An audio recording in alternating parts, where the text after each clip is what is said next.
Well, good evening and thank you for joining us tonight. I'm Paxton Boyd. In our top story tonight at 11, questions continue to linger after that deadly mass shooting just after midnight on Friday at El Cid, a Mexican restaurant in Lexington, and what may have led up to it.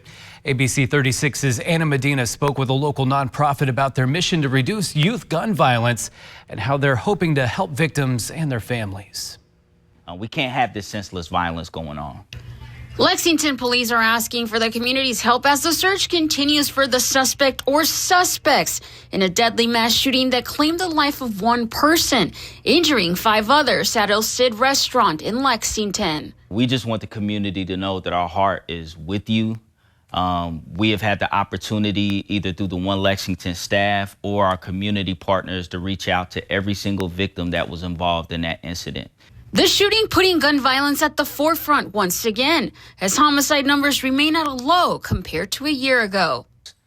The progress is not something that we celebrate, but we do acknowledge it, right? Because it's a metric of we're doing the right things. We're coming together as a community. We've addressed this issue that has affected so many families. And so, of course, we acknowledge the progress that we're seeing.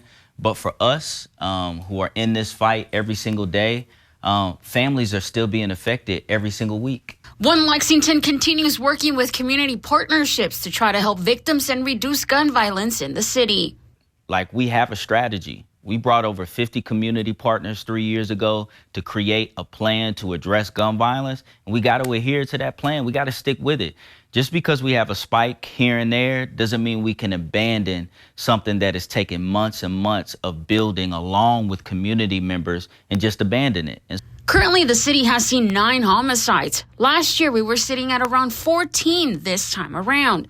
Karama adds that the city and their partners are working to continue providing a variety of resources for families impacted by gun violence. We have done everything from help families relocate. Maybe they lost a son in this home and it's hard for them to even walk in the same room, or maybe their lives are in danger and they need to move to another location. Sometimes it's temporary housing. Sometimes it is connecting them to a faith community. A lot of times, which we just got a request today from somebody that was affected by last week's incident, we connect them with mental health resources.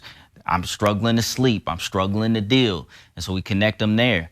A lot of times there's children in the home when these incidents happen, or there's children to these parents who've been affected by gun violence. And so we connect them to mentoring groups and we put a village around these kids. If you need any assistance from One Lexington, you can contact them. In Lexington, Anna Medina, ABC 36 News Now. Well, if you have any information that could help police in the investigation, you're encouraged to call the Lexington Police Department, or you can also submit a tip anonymously to Bluegrass Crime Stoppers.